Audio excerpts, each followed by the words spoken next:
Okay, good morning. This is Senate Natural Resources and Energy, and it is Friday. Huzzah, January 23rd. And we are starting this morning with S-170 about taking a pause on some net metering rates.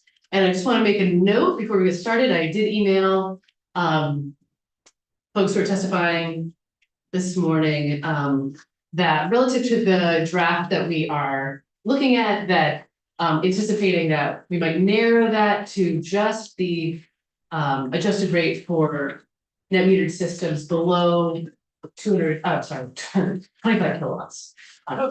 So keeping it a little bit contained there. All right, so that is the only preface I wanted to make, and we are going to start with Mr. Marin from Public Utility Commission. Welcome. Good morning. Thank you for having me. For the record, my name is Jake Marin. I am counsel for the Vermont Public Utility Commission. I'm going to devote most of my testimony today to giving some history and background about why the commission conducts what's called a biennial update to the net metering program, and then what we're doing when we conduct that proceeding. To sort of guide my discussion, I brought with me a copy of the Commission's 2024 biennial update order. I provided it to the committee assistant, so you should be able to get a copy.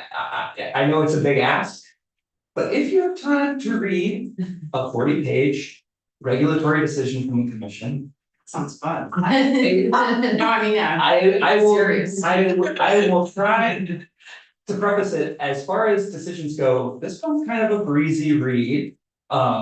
There's a lot of interesting information in it. I'm going to be focusing mostly on section 3 of this order, which is the background legal framework. And then afterwards we can talk about the rationale that yes in this order. But basically, net metering has been around in Vermont since 1998, and over the years, the net metering statute, which used to be section 219A, would get updated. It started out that you could have maybe a 5 kilowatt system that was net metered, and the cumulative capacity of net metering systems in the state of Vermont was limited to like 1% of the utilities' total load. Over the first several years of net metering, there were just a very few number of these systems installed. The growth was very slow.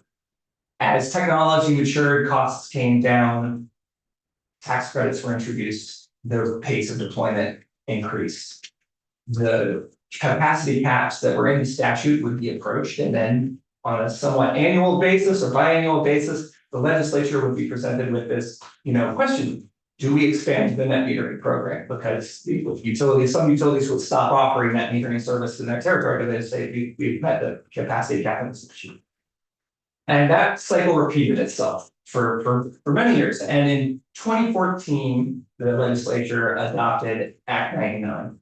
And Act 99 said, Public Utility Commission, conduct a big rulemaking, have a process, and we want you to come up with a new net metering compensation system. We want you to come up with revised siting, process procedures, and we want you to also address whether there should be a cumulative capacity cap for net metering systems. And that statute also gave the commission a pretty significant list of criteria to sort of balance when designing this entire net metering program that would go on to become known as net metering 2.0.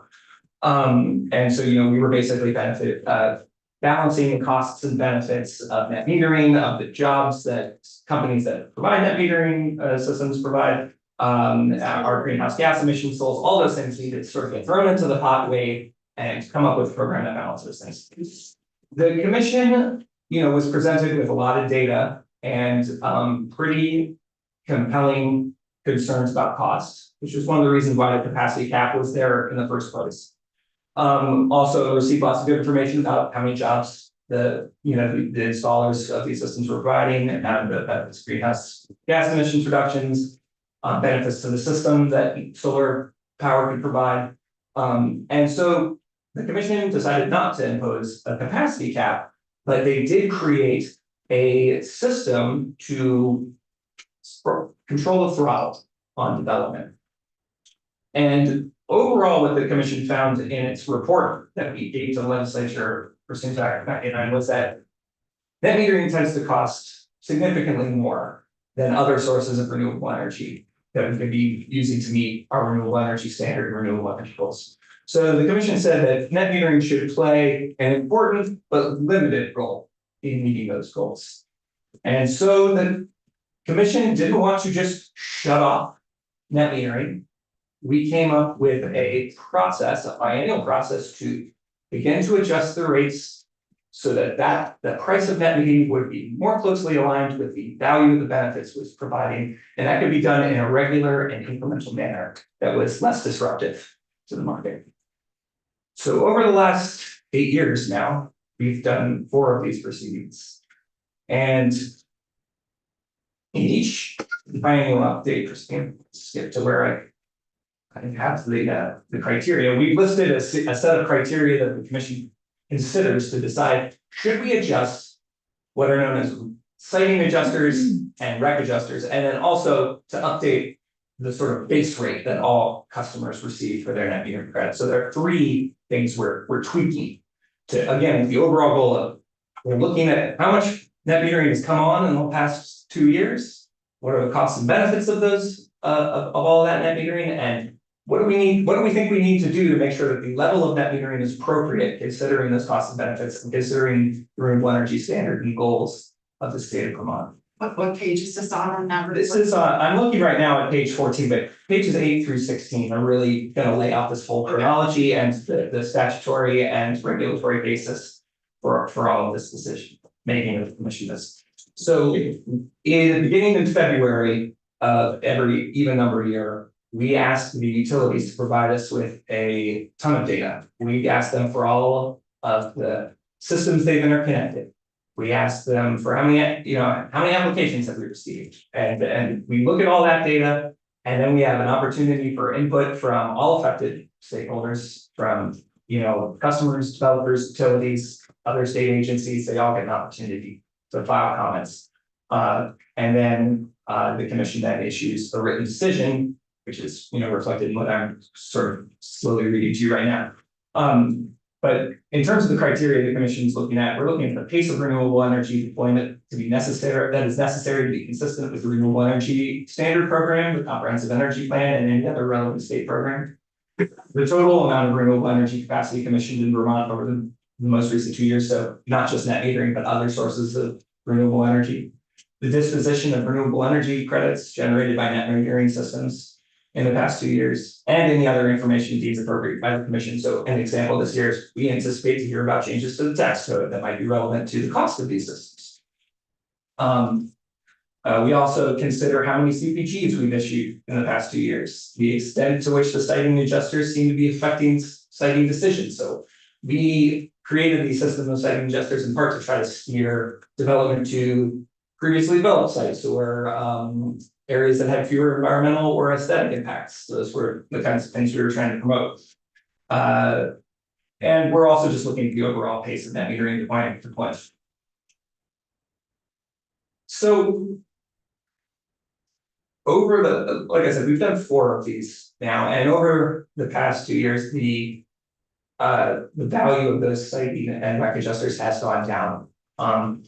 And if you look on page 15 of the report, there's a kind of a summary of where the net metering compensation has been and where it is today. While the value of the siting and rec adjusters has gone down, the overall cost of net metering compensation continues to rise. And that's because in addition to the siting and rec adjusters, we also update the value of the blended residential rate. When we set up this program in 2014, 2015, I think we had just come through a very long period of utility rates rising at or below the pace of inflation. And one issue with net metering is that the cost of net metered power, as the rate goes up, as retail rates go up, the cost of that power goes up. Now, when the cost of retail rate or when retail rates are rising at or below inflation, that might not be an issue. In the past to 7 years, we've seen retail rates begin to rise faster than inflation. So that's been concerning. So for example, in 2024, even though the commission reduced the citing and rec adjusters each by a penny, the overall amount of compensation net metering customers receive went up by 7%. And that's because the blended residential rate went up.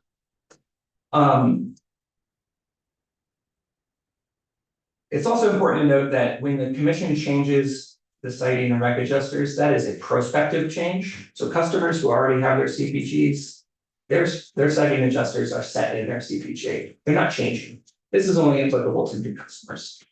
So now I'm going to get to, what does the commission think about this bill? The commission's preference is that we would let this process play out as it's written in our rule. We think that this process is a very thoughtful process. It's, designed to get input from all of the affected stakeholders and consider the most recent data. We're going to be opening this proceeding in the next week, just because that's what the schedule requires under our rules. We think we should get that data and take a look at it and see what, the correct outcome is. And the rule does provide that the commission can adjust those citing and rec adjusters either down or up or keep them neutral. So it's difficult to forecast what any financial impact of this bill would be, because you'd have to make a lot of assumptions about what changes the commission may or may not make going forward. And also you'd have to make some big assumptions about how much net metering capacity is going to come online in the next 2 years that would be subject to changed or unchanged rates. But I think it's a matter of precedent. I think the commission would prefer that this process be allowed to continue as is contemplated in the rule, and not have a sort of a one-time intervention into a rate making proceeding that we're doing. Sort of last comments on this. I think the commission also recognizes that this system we set up was designed, almost 10 years ago now. It's not the only way to make net metering rates, and there may come a time when it's appropriate to change, our process and standards for setting net metering rates. Section 8010 allows the commission to do that by adopting a rule. So we would go through a rulemaking process, and maybe we could come up with a different net metering rate or a different procedure for setting net metering rates. We would want to be clear that we hope that this bill doesn't impinge on the commission's authority to revisit its rule over time. I mean, one way of reading this statute, particularly that sentence in the beginning about intent that to freeze that metering compensation or something to that effect, we would not want that to be an impediment to the commission's ability at some point to revisit whether this system needs to be updated or modernized or streamlined or changed to better serve the ratepayers' interests. So with that, I'm happy to answer any questions about either the biennial update process or a net metering rule. I hope that this has been informative, and thank you for giving us the opportunity to testify today. Thank you. This has been very informative, so appreciate that.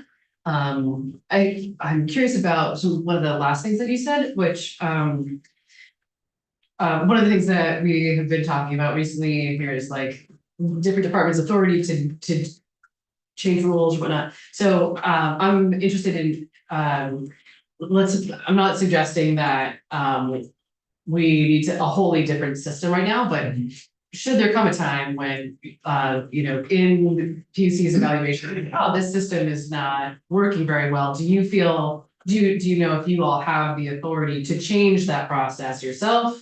That's your understanding? That's our interpretation of the rule. 8010 says the commission may adopt rules to implement the net metering program. Oh, okay. And we would interpret that as saying, if we think a different way of setting rates is appropriate, we can go through the rulemaking process and do that. Now there are criteria in 8010 that would have to guide how that rate system is set up. It's not like we can choose any rate system we want. It's bounded by the considerations that are laid out in the. There's some guidelines. Yeah, Yeah, great. Thank you. Is 8,010, are you citing a statutory? Yes. That's in the the federal 30 council. BSA, it does. Okay, and then when you do this biennial process, what is the role for public comment and the input from people who are impacted? But to jump right here to our, in the order, there is a procedural history which lays out sort of the schedule. So on March 1st of any number year, the utilities are required to file all of the data and information that is set out in our rule. It includes things like how much have you interconnected, how much renewable energy have you purchased over the last year, all this sort of, it's just the data dump that we get. 1 month later, on April 1st, the Department of Public Service also takes that data, files a recalculated statewide blended residential rate, and then makes recommendations about should we adjust the siting adjusters and the rec adjusters. On May 1st, so a month after that, the department's recommendations are due on May 1st. And then we get comments a month after that from anyone who's affected. So basically, So the data dump, the department department, recommendation, public input, public input, and then commission decision. commission decision, so. Yeah. How frequently do you not go with the department's recommendation after you hear from public comment? I would have to go back and look at all four. I can say that with certainty that the commission has not always adopted the department's recommendation, but I don't know whether it is 1 time out of 4 or 2 times out of 4. Yeah. I don't know what the number is. Okay, because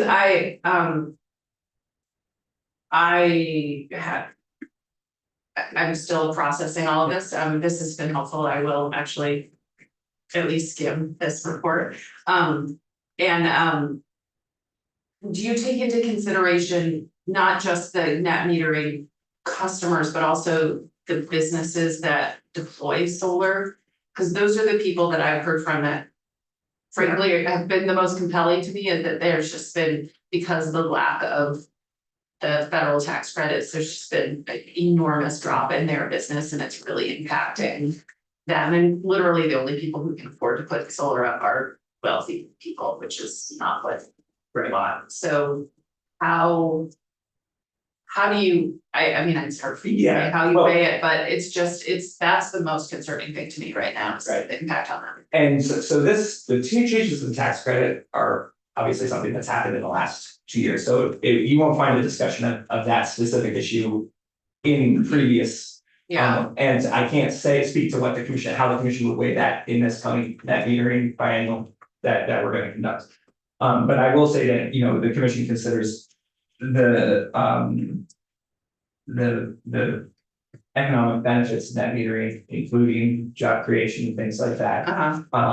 When we're looking at it, the thing that is being weighed against that is the cost of all other consumers. I hear that. So that's the balancing job that the commission is doing. But taking into account the federal changes will be definitely something. That seems like a relevant thing to Yeah, fair enough. Okay, any other questions at this point? Okay. Wonderful, thank you so much. Yes. Okay, so we're gonna just go right down the list. So next, Mr. Porter, welcome. Good morning. Good morning. Thank you for having me. For the record, Louis Porter, General Manager of Washington Electric Co-op. Let me just see if I can technically depth enough to share my screen. There we go.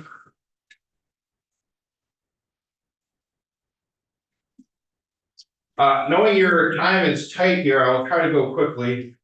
And I normally don't do written testimony, mostly just out of native laziness, but today I did, knowing we were gonna be tight, so I'll try to go through this pretty quickly and leave it with you to read as you have time.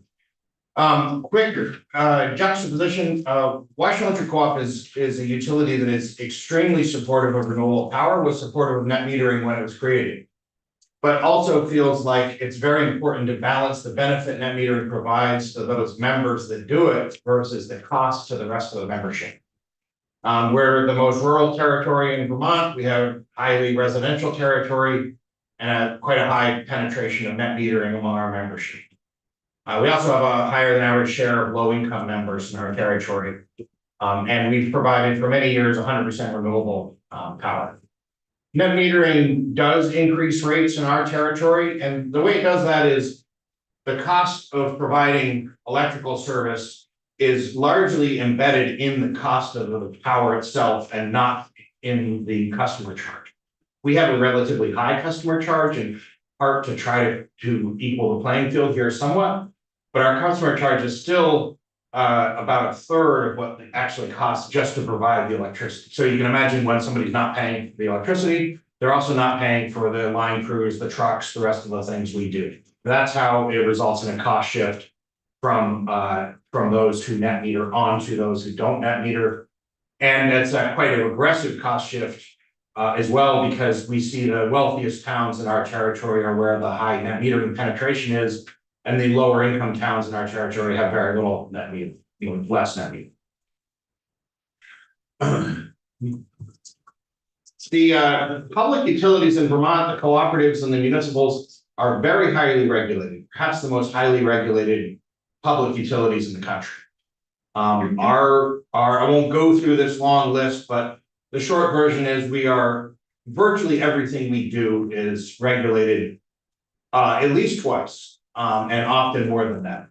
I'm not an advocate of deregulation. I think Vermont took the right path and not deregulating its utilities. But I just want to show that in some states, they assume that our members will rise up, elect a board of directors and throw the person in my job out if we do badly. Here we have that very local democratic level of regulation, but we also are regulated by the Rural Utility Service, by FERC, by the PUC, with input from DPS, oversight in some ways by ISO New England. I wouldn't call it regulation exactly, but participation in Belco. We're very, very highly regulated. Net metering, in contrast, is relatively has a relatively low level of regulation in Vermont. Certificates of public good must be applied for, which basically primarily deal with whether the system can handle the input. And then the PUC has rate making authority for net metering, part of which is the subject of this bill you have before you here. And then there's a limited ability to protect consumers through the DPS PUC consumer protection. But all the financial transactions are private, the contracts are all private, the terms are private. And it's typically, unlike Washington Electric and Vermont Electric Co-op and the munis, typically these are for-profit companies that operate, like most for-profits do, in an opaque manner. That's their right to do, but it's much less transparent, much less open, much less able to be seen into, particularly on the financial end, than the public utilities. This bill will basically do three things in our view, which is why we oppose it. It will very significantly limit the ability of regulators to manage net metering rates. It will keep those rates higher than they would be otherwise in all likelihood. Of course, we can't predict what the PUC would do. I wish I could. And it will also limit the adjusters which help incentivize net metering to go in the best places. So those are the three impacts that we think it will have and why we are opposed to it. Can I ask a question in the middle? Sorry. Sure. Can you, what do you mean by the adjusters? Can you explain that more? Yeah, so there are adjusters that incentivize putting net metering close to load on the system in places where the system can handle that generation and in places like previously disturbed areas. Oh, Beneficial. this is adjusters on the rates? Yeah. Or, okay. Yeah, but citing adjusters. So when does that come in to play? Does that come into play when somebody wants to build a system or Or does it come into play after they've done it and the rate they get for having built the system? No, it happens when they do the biennial review of the rates that Attorney Marin was just talking about. They also adjust these siting adjusters at the same time. Oh. So I'm sorry, I don't think I quite understand it. So how does it impact? Like if I were in your district, your territory, and I wanted to put solar on my roof. And I'm really far away from your, sorry. Yeah, substation. Substation, thank you. Would my net metering rate be lower than my neighbor who's right next to the substation? The rates of the adjusters are made prospectively, so you know what they're gonna be, but they may be different in different places. Okay, Does that make sense? yeah, so if I'm really far away, I might get a You might different get rate than the person who's Yeah. next door. Okay. Yeah, it's generally broader than specific examples like that, so it'd be Just trying to make it general easier. guidelines on the site. So Okay. Yeah. Okay, I think I understand that, thank you. So why this matters is that net metering can have a significant impact on the grid and on utility finances in the aggregate, not a single project, but in the aggregate. The regressive cost shift that I mentioned, and it's relatively inefficient and expensive way to get renewable power out there. And I think something we don't talk about often is the effect that higher electric bills, including electric bills increased by net metering, have on the adoption of beneficial electrification. We hear from members in our territory that they are choosing whether to purchase an electric vehicle or not. They look at the rates and they look at what the cost of their electricity will, how that will compare to the cost of gasoline or other beneficial factors from buying an EV for lower maintenance. They factor all that into their decision, including electric rates. Attorney Marin offered you the decision in the biennial case. I'm put out some of my favorite sections from that here. And I won't read through all of these, but you can see that the PUC's view is that it is important that they have the ability to control net metering rates in order to prevent the negative impacts that I just listed out. And so I won't read through all these, but these are pulled from the decision that Attorney Marin referenced. Last, we hear a lot of talk about declines in net metering, and we're not seeing that at WEC. Here's our deployment of net metering in our territory. And as you can see, it's been quite a steep and quite a significant and quite a successful program for deploying it in our territory. Now, to be fair, part of that is WEC has relatively high residential electric rates. In part because we are such a rural and such a residential territory, in part because we have almost no commercial and industrial load, and for some other reasons like that. So we provide a lot of incentive for people to net meter in our territory. Although I will say, as Attorney Marin mentioned, increase in electric rates in other parts of the state are closing that gap. Happy to answer any questions about this or anything else that I can. Could you speak a little bit more to that, what that last thing that you just said, in other parts of the state, the gap is closing, can you just explain that a little bit? Yeah, we through I'd like to tell you through brilliant management, but through good luck, we had an extraordinarily good year, 2025 at Washington Electric. We had record production in our Coventry landfill gas to energy plant. We had no major storms. And so we are not doing a rate case this year. Yes, exactly. So we're not having a rate case this year, and we're able to defer some revenue from 2025 into 2026 to reduce future rate cases.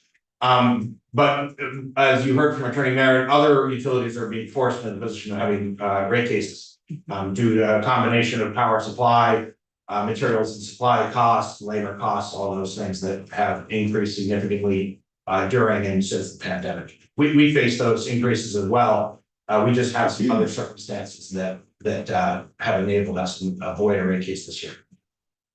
Makes sense. Okay, great. Any other questions? Super, thank you so much. Thanks. Okay, and we're gonna move to Mr. Nolan, who I think is with us virtually. Welcome. Good morning, Madam Chair, Committee. For the record, Ken Nolan, General Manager of Vermont Public Power Supply Authority. Given the testimony previously, my comments are going to be pretty short. I would start by saying we would agree with Attorney Marin that the PUC process is very thorough and thoughtful. The data dump we give them to start the process is not a light lift. Requires a lot of effort to make sure that we have accurate data. We don't always agree with what comes out of the PUC process. I would say over the history of this program, we believe the rates have been too high. They have actually caused cost shifting amongst customers in the VEPSA member utilities. But it is nevertheless a process that takes all parties' comments and concerns into consideration. And we think lands in a good place usually. I would agree that Vermont utilities are some of the most regulated in the country. I was in communication with our national association last week for some other testimony, and they pointed out that Vermont is one of 6 states in the country that regulates municipal utilities at all. And we have significant regulation here. In addition to that, our net metering program is already one of the most complex in the country. We essentially have to calculate a separate net metered credit rate for every individual net meter customer. That adds complexity, and complexity adds cost. When we were trying to get the customer billing systems to reflect the net metering credits, we're paying tens of thousands of dollars every time a change is made, because the calculations have to be modified to reflect the new numbers. While this bill on its surface, it's 2 sentences, it seems very simple. In actuality, what you're doing is creating another tier of net metering, because now you're putting a cutoff at 25 kW for compensation, when as Mr. Marin pointed out, the existing tier break is at 15 kW. So that's going to require reprogramming. It's going to require additional expenses for the utility. We would actually question whether changing the treatment of these adders is going to affect a low-income customer's decision. In fact, based on the rate cases that we know Vermont VEPSA members have submitted this year, I believe the change in the blended rate is going to dwarf any change that we'd see in the adders through the PUC process. So to Senator Hardy's comment, I don't think passing this bill is actually going to affect low-income customers. I think it would continue the program with the mix of customers participating that you're already seeing. And also, the PUC has not been through this process since the federal tax policy changed. So I think when they factor that in, there is an equal chance that the adders go up versus going down, which seems to be the premise for this bill, is a presumption that the rates are going to go down. I don't think that's a foregone conclusion here. And to that effect, it may be counterproductive to what you're trying to do and encouraging more people to self-supply. So we would also encourage you to just let the process the PUC has play out, see what happens on the back end of that, how the new tax policy is put in place, how the new blended rate is calculated, given the inflationary pressure the utilities are seeing.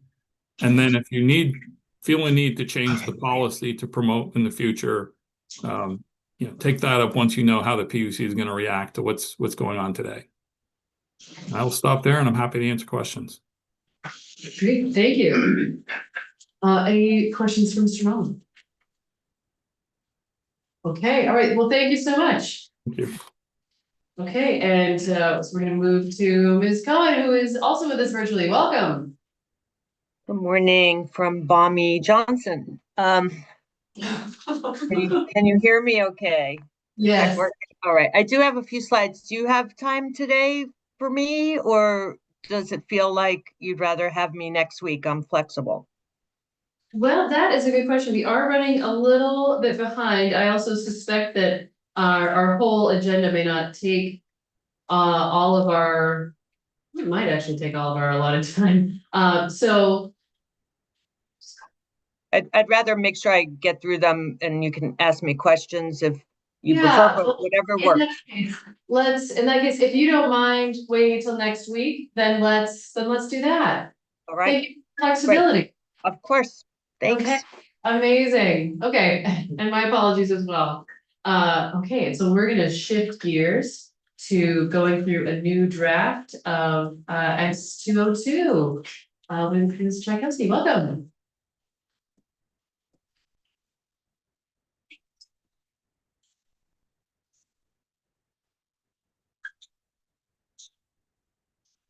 Ellen Tchaikovsky, Office of Legislative Counsel. I'm here on S 202, looking at draft number 3.1, dated 1/22/6.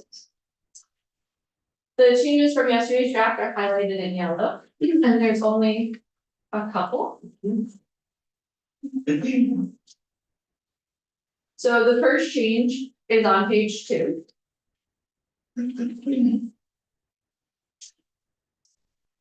In section 256, it now reads, a customer may install one or more portable solar energy generating devices per electric meter. Wait, I'm sorry. I'm on page 2, line 3. Sorry. Oh, thank you. But their changes are highlighted. So yes, electric meter. Oh, thank you, Ellen. Yeah. Now we know it's not a unit of measurements, or at least me. Or some other kind of Or meter. Canadian, because they use meters. This is true. And Oh, we're want to not make sure talking the about statutes are the clear. water meters. There are a few other statutes in Title 30 that refer to the meters, including one statute that does refer to both gas and electric meters. So otherwise, though, it just says meter, because I think, because we're in. I'm not gonna ask you to go Energy. change all those. Well, right. I mean, great. But next time you draft there, think about it. But I think context clues make it not necessary because we're in chapter related to renewable energy, but that's all right. Context. And also there's a whole statute on smart meters that don't refer to them as electric, they just refer to them as smart meters. Yeah, right. One is smart. How do we define smart? Yeah. Another time, discuss that. So the next page is still on page 2 in subsection C. So down on line 14. Here is where you had the language regarding the utility requiring a customer to pay a fee or charge related to the device. And the language you had yesterday, but has been struck, is except for the customer is responsible for damage to the electric grid. So that has been removed. Okay. And then at the bottom of page 2 in subsection D, this is about the compensation. So very last line, if excess generation fed back into the grid by a portable solar energy generation device shall not be compensated by an electric distribution company. Thank you for that as well. And then there are 2 other changes. So at the bottom of page 3, this is in section 4. This is the property title. So I've rewritten it slightly to be more clear. So no deed restrictions, covenants, or similar binding agreements running with the land shall prohibit or have the effect of prohibiting solar collectors, clotheslines, or other energy devices based on renewable resources from being installed, or for a portable solar energy generation device as defined in 30 VSA 201, appurtenant to buildings erected on the lots or parcels covered by the deed restriction covenant or binding agreement. So this is an existing statute that says deed restrictions, covenants, or other similar binding agreements, so this can include HOAs and condos, but it also includes whatever an individual property owner, what kind of restrictions they attach to the to the property itself. And so currently there's a prohibition on including in those restrictions a prohibition on solar collectors or other devices on the building. But here, portable solar is not always going to be attached to the building itself. It may be on the balcony or the patio or the fence or in the yard. And so I've left intact that they can't prohibit solar on the building. And then also for portable solar are pertinent to the building as well. So within the area immediately around the building. What is that called, Scott? Oh, that's the yard. The yards. Ordinance? Curtilage. By the way, Michael Grady was impressed yesterday with her telling about the impertinent. That's a big word too. Yes, that was. C-U-T-C-R-T-I-L-A-G-E? Yes. Yes, okay. Get so much joy out of these words. Yeah. So the clarification here is that the prohibition is that portable can be used, cannot be prohibited, not just from on the building, but also in the yard. And so it is leaving intact the existing language that other solar panels cannot be prohibited from being on the building. But I have included this carve out for also in the yard for just portable solar. And then at the bottom, similar, I was not explaining this clearly yet, but still in the same section. This section, at the bottom, page 4, line 18, this section shall not apply to patio railings in condos, cooperatives, or apartments, except for portable solar energy devices. So others leaving intact that condos, cooperatives, apartments still have some authority over the patio railings for other solar panels, except for portable solar panels. And those are the changes.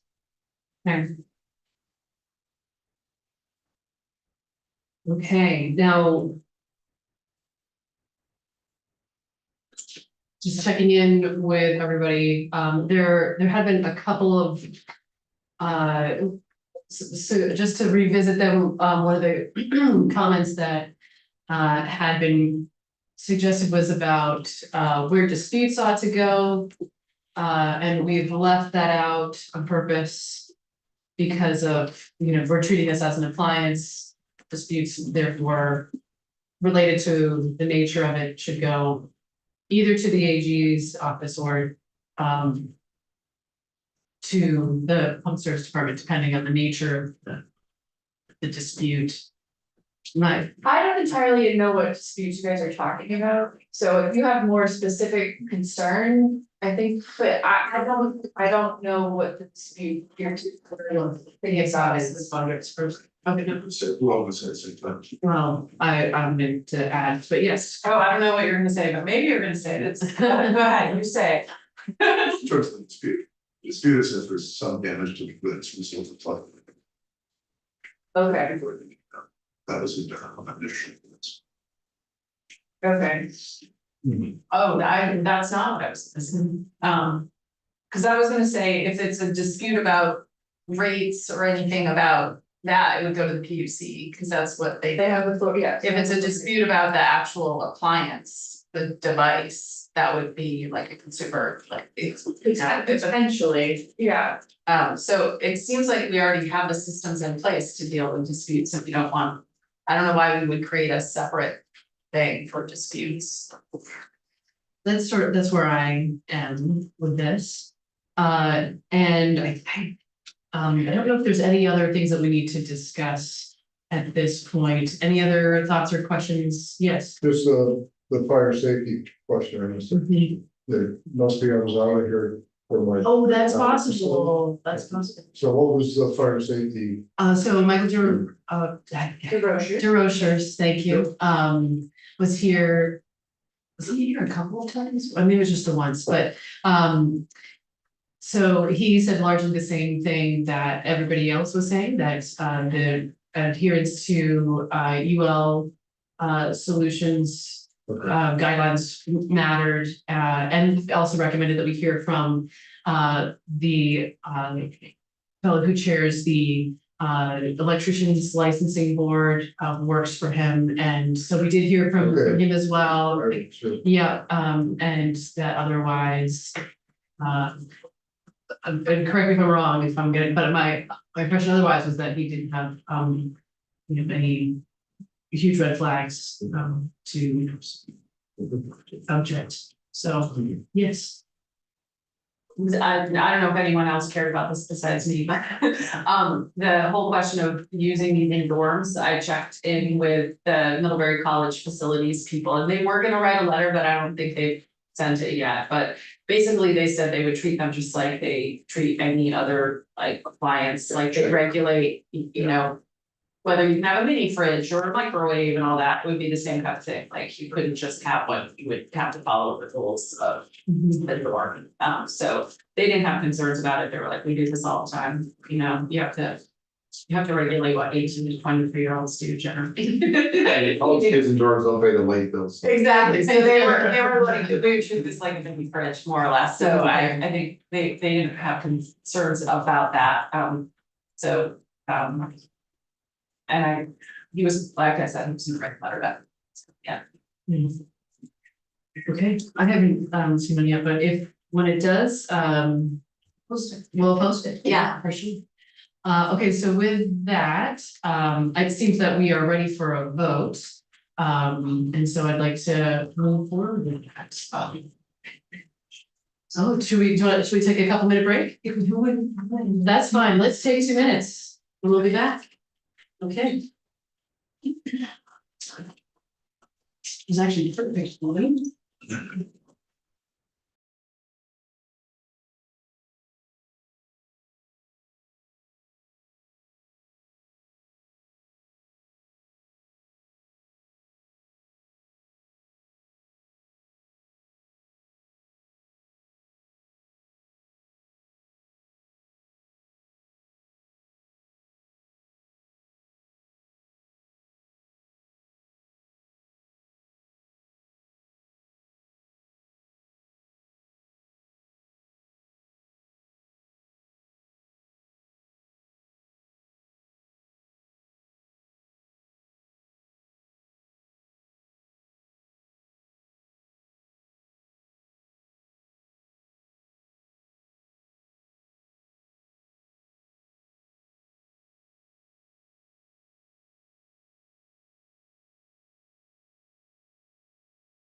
It's okay, no worries. Okay, all right, so this is Southern Natural Resources and Energy coming back from the break. And I think we're ready to vote on S202. So with that, the clerk would call a roll. All right, write the date in here.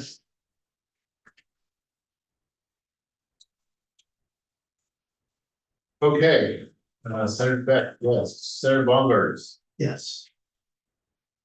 Senator Harvey, Yes. Senator Williams, yes. Senator Watson. Yes. 5-0-0. Yay, huzzah. Who's gonna be? I think it's gonna be me. I mean, unless one of you, No. one of you would like to. Okay. And just to say it out loud here, one, in considering is this going to finance or appropriations, my guess is that it's going to neither. There's no fee, there's nothing to do with insurance, there's nothing to do with, Should be on those two. oh my gosh, so notice Tuesday. Up for Wednesday. Thank you, Ellen. Thank you. Is that? Clean copy. Probably not till maybe not. But and oh, yeah, okay. Never. Oh, try to look on this one. Still have to. What's that? You'll be on the floor at 11:30. I don't know if you'll be done. Bring it up. Yeah, okay, yep, that's fine. Oh. Okay. Yeah. All right, so we are switching gears to S224, and we have Pat Swazi with us from the Federation of Lakes and Ponds. Welcome. Thank you. Thank you. Can you hear me okay? Yes, we can hear you. Am I able to share my screen? Oh, there we go. Let me just get this set up if I can. Okay. And let me get it so I can actually see what I'm doing here. There we go. Okay. Good morning. I'm Pat Swazi. I'm the president of the Federation of Vermont Lakes and Ponds. Thank you for having me here. The Federation of Vermont Lakes and Ponds is a coalition of over 50 volunteer lake associations and many individual members. From its inception in 1972, the Federation has been dedicated to fostering water quality standards and preserving Vermont lakes, ponds, watersheds, and aquatic ecosystems. And I just have to ask you to bear with me. My voice is a little scratchy. I got a cold, so I'm going to try not to cough or anything. Anyway, our members work tirelessly to protect Vermont's lakes and ponds, donating thousands of volunteer hours each year to the hard work of managing greeter programs, reducing phosphorus and pollutants from entering the lakes, educating lake users for lake protection, collecting data, and much, much more, as well as working closely with the Agency of Natural Resources staff who provide scientific and technical support for this work. There are many threats to our state's freshwater resources, and here's a few of them. The changing climate, rising phosphorus levels, and the one I want to talk about today, which is the pictures that you see, it's the spread of aquatic invasive species. Aquatic invasive species are a serious threat to Vermont's waters. Aquatic invasives disrupt native ecosystems, can impede recreational uses of water bodies, damage fisheries, can reduce property values, and can damage human health by increasing the incidence of toxic cyanobacteria blooms. Most alarming, infestations of zebra mussels can raise mercury levels in the water. Recent research from the University of Minnesota has shown that lakes infested with zebra mussels have higher levels of mercury in walleye and yellow perch than those without zebra mussels. And if that is not enough to worry about, another very scary aquatic invasive plant called hydrilla, and here's a picture of it, has already infested southern parts of the Connecticut River and could well reach us in the not too distant future. Hydrilla forms dense mats on the water surface, shading out all other plant species and making areas where it grows completely unnavigable. So today, I want to talk to you about two parts of S224. That's what we're actually here to talk about, which both aim to help in the fight to prevent the continued risk of aquatic invasives in Vermont's waters. So I'm going to do two parts, and I'd like to begin with the section that begins on page 5, line 16, wake boats, use of waters. The home lake rule described here, and there's a wake boat for you, by the way. The home lake rule described here aims to limit the movement of wake boats around the state, requiring them to stay on one lake unless properly decontaminated. It has been suggested in this room and elsewhere that wake boats are just a minor threat for spreading invasives because of the relatively small numbers in the state. However, we don't actually know how many wake boats are present in the state, nor do we know how many may be coming in from out of state. So far, there have been no concerted efforts to collect this data. Some of the guesstimates come from the greeter program data, but this data is not accurate for several reasons. Wake boats are not easy to identify visually. So you can see from this picture, we can tell that it's a wake boat when it's in the water in wake sport mode, but if it was just came in, you wouldn't necessarily know it was a wake boat. So if a greeter did not ask a boat if it was a wake boat, if they didn't ask when it came in, it wouldn't be recorded. And of course, greeters had no reason to ask these last 2 seasons since the home lake rule had not been implemented. So lots of greeters didn't even ask. Finally, many of the programs are only staffed a few days a week due to inadequate funding. While the accesses are always open, so we simply don't know how many wake boats are moving around the lakes. Many of them come in when the greeters aren't on duty. Without such reliable data, any suggested numbers are really just guesses. However, there are some things that we do know about wake boats and wake sports. We know that interest in wake sports is growing and that the market for wake boats is projected to grow by well over 5% per year over the next 10 years. We know that industry is manufacturing and marketing more powerful boats with more and larger ballast tanks. We know that the typical wake boat has multiple closed ballast tanks. Even on a smaller boat, there can be 5 or more. And most importantly, we know that those ballast tanks cannot be fully emptied and therefore can carry residual water in their tanks when moving between water bodies. And we know that currently Vermont has only a few decontamination stations on some of the Lake Champlain accesses, which are run by Lake Champlain Basin Program stewards that have the capability to effectively decontaminate wake boats. Finally, we also know that zebra mussel larvae, veligers, and fragments of milfoil can survive in small amounts of that residual water in those ballast tanks for weeks. So even if the wake boat numbers are small now, wake boat use is likely to increase. And because each wake boat carries multiple tanks that cannot be inspected or cleaned by the inland lake greeter programs, every wake boat multiplies by many times the threat of carrying invasives over a regular ski or fishing boat. Just a reminder, the greeters can actually see and clean ski boats and fishing boats for the most part. So that's the problem. By limiting the movement of wake boats, the home lake rule will help to reduce this risk. The home lake rule is particularly important to protect our most pristine lakes.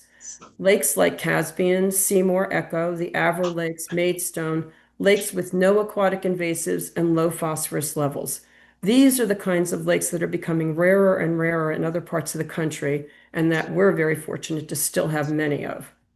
However, the home lake rule is just as important for the other lakes that are eligible to host wake sports. While some of these lakes may already have milfoil, they certainly don't want zebra mussels or any other aquatic invasive. The lake associations at lakes such as Lake St. Catherine and Lake Dunmore have worked long and hard for decades, have written grants, raised hundreds of thousands of dollars, and devoted thousands of hours of volunteer time to controlling the milfoil infestations in those lakes in order to maintain healthy aquatic habitats. These lakes and other lakes like them, along with our pristine lakes, need and deserve protection that the home lake rule would provide. The home lake rule is not a perfect rule. No rule ever is. But it is a necessary and decisive step that affirms the state of Vermont's commitment to protecting its public waters. The rule is workable and enforceable, and with limited targeted refinements, it can be implemented effectively. Those speaking after me are going to address wake boats in greater detail. So they're going to explain in more detail how the ballast tanks work and how decontamination works. And they're also going to explain how this rule can provide a practical framework for safeguarding our lakes. Are there any questions so far? I can't really see you, so I'm happy to answer questions. No questions so far. Okay. You do Okay. great. So I'll keep going, and maybe some questions at the end. So I want to move on. If I can interrupt you, I think we do have one question. Okay. Yeah. Thank you, Pat, for your testimony. This is Senator Hardy. I'm just. We had testimony the other day from the department about the home lake rule, and they had some concerns about enforcement. And also citing of cleaning decontamination stations.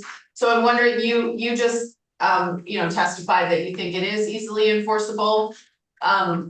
So I'm wondering how to reconcile those two differing opinions when the enforcers say it's difficult to enforce. So what are your thoughts? Excuse me, pardon me. What we would like to see is, while the original rule and the rule that's currently in place includes a decal system that would have to be on a boat, we think that could probably be dispensed with. We think that, relatively simple use of computer technology, a database, would resolve some of that problem. Greeter programs could have access to that, would be able to tell when a boat came in, and by emailing each wake boater, a letter that just says, this is your home lake, and they would show that. We think would be a fairly simple process, or certainly simpler than the complexity that decals might involve. What about out of state boats that are just coming up for, a week or something to stay at their uncle's camp or whatever? So if this is, since I think using modern technology, this could all be done online.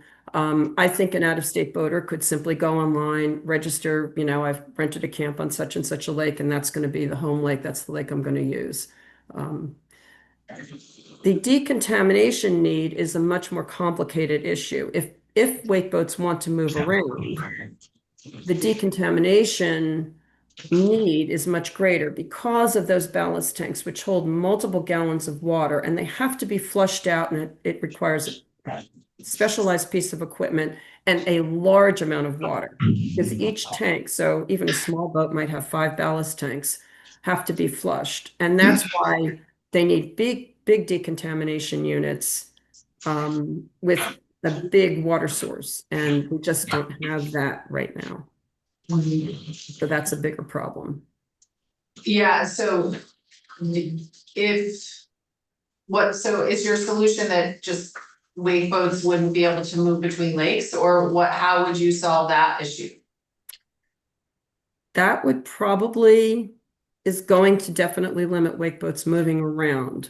Now, we have big lakes. We have Lake Champlain, we have Lake Memphremagog, that wake boats could be on all the time. It's just if they want to move in between other lakes. Yeah, it's going to be limiting. It is potentially limiting. But right now, they're not limited, and they have this capacity to carry multiple times more aquatic invasives than other boats. And they can't be inspected because you can't see inside those tanks. It's really a dilemma. It's definitely a dilemma. And we have, unless there's more. No, that's. We have Just a question. Ones coming after me are going to talk more about this and provide a lot more detail, as well. So they'll come back to it. Okay. Go right ahead. Okay, so I'm going to move on, to the other part of the bill that I want to talk about, and that is, the part that begins on page 8, line 9, and it's about the fish and wildlife access areas. The changes addressed in this section also will help with reducing the risk of aquatic invasives by adding lake protection as a priority in the fish and wildlife rules for the use of public accesses. As you heard last week, the current fish and wildlife public access rules do not include lake protection as a priority. These rules were developed in 2006. Well, a lot has changed in the last 20 years. For one, breeder programs were just getting started as aquatic invasive infestations were rising, and you can see right where that curve starts to go up. Since then, the threat of aquatic invasives has become more critical. And while the number of breeder programs has also grown, use of the lakes has grown, and therefore the need for more and greater efforts to stop the spread of invasives has grown. A few years ago, to strengthen the requirement for boats to be inspected and cleaned before entering the waters of the state, the legislature added to statute the requirement that all boats must be inspected and washed if a washer is available, and if a greeter deems it necessary, or the boater will be in violation and subject to a fine of up to $1,000. This is in 10 VSA 1454, if you want the detail. Yet, the Fish and Wildlife rules still treat boat inspection as merely voluntary, rather than a necessary priority for using the state's waters. Work that is essential to helping to reduce the threat of aquatic invasives is treated in the rules as a special use, put that in quotes, in the same category as an occasional social event. Despite claims to the contrary, this bill does not give greeter programs unlimited authority. Instead, it provides long-needed clarity that protecting our lakes and preventing the spread of these invasives are core state priorities, moving beyond lip service to meaningful action. And just as an aside, breeder programs generally take up very little space at the public accesses. Most of the greeter programs, this is the setup.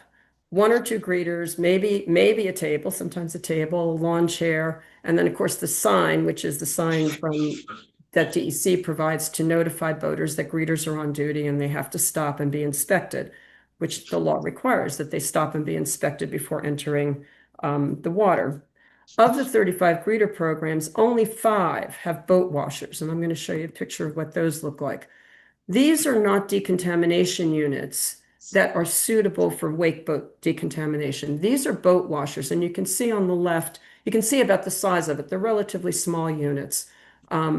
And they're usually set up, most of them, of the 5 of them that exist out of 35 programs, they're usually set up off to the side. Often, several of them, I think the majority of them are actually on private land that adjoins the access. So you can see on the right-hand picture, the Shadow Lake setup. They have a trailer to store the unit in when it's not being in use. And you can see it's pulled over. It's actually on the grass. It's not even in the where the cars park, and the boat has pulled in, and they're going to be inspected and washed down. So that's actually what that looks like. So they don't really take up very much space. And as I said, there's only 5 of the 35 programs that even have this kind of boat washer. And I just want to show you, just for your information, this is the data from 2025, from the 2025 season, that shows the number of boats that the greeters have counted. And remember, the greeters aren't on duty all the time that the accesses are open. Over 33,700 boats that they counted coming through the accesses in 2025. And you can see the variation in numbers on various lakes. Anyway, we'll move on from that. So I wanted to move on and mention that we do have some suggestions for modifying the language. On page 10, lines 17 to 19, remove reference to wake boats, since these programs are intended to inspect and clean all vessels and aquatic gear entering or leaving the waters of the state. And as noted above, and as you will hear more later, wake boats are a special case that cannot currently be cleaned even by those greeter programs that do have boat washers. So we do have some suggested language for there, and here it is. I'll just read it. Fishing access areas may be used by approved aquatic nuisance inspection stations under section 1424B of this title for the inspection and cleaning of vessels, trailers, and aquatic gear entering or exiting the lakes as required under section 1454 of this title. Essentially the same language, but just removed just wake, because it's not just wake boats. It's all the aquatic gear. The greeters look over the trailers. They look over, whatever else is in the boat, just to make sure they're not carrying, particularly milfoil is very obvious if they're carrying that. Just moving on, some concern was also expressed about potential conflicts. And we feel strongly that any potential conflicts among uses of the accesses should be resolved by working together in a good faith effort to balance priorities. To that end, in order to ensure that any conflicts or perceived conflicts that might arise from this change can be resolved through discussion and compromise, we suggest that the language regarding conflict resolution in this bill be strengthened by changing page 11, lines 11 to 12 to read the Aquatic Nuisance Control Station shall work with the Fish and Wildlife Department to resolve any conflict so that lake protection activity and the other authorized uses can be accommodated. Just emphasizing the need to really balance and work together and have conversations together. These changes in language, we hope, should clarify that there is no expectation that large decontamination stations could just be set up by a greeter program without reference to fish and wildlife or other uses of the access area. Certainly that would never be intended. Rather, we hope that this would allow for a more nuanced discussion of priorities, and that all of us, lake associations who do the work of lake protection, the various divisions within the Agency of Natural Resources, would work together to accommodate both the access needs for the public and the health and cleanliness of the waters they access. These changes to the public access rules were not prompted by the recent Joe's Pond request, as has been implied. In fact, the changes contemplated in this bill have been in discussion for well over a year. However, since it was mentioned last week, I'll use it as an example. And here's a picture of Joe's Pond.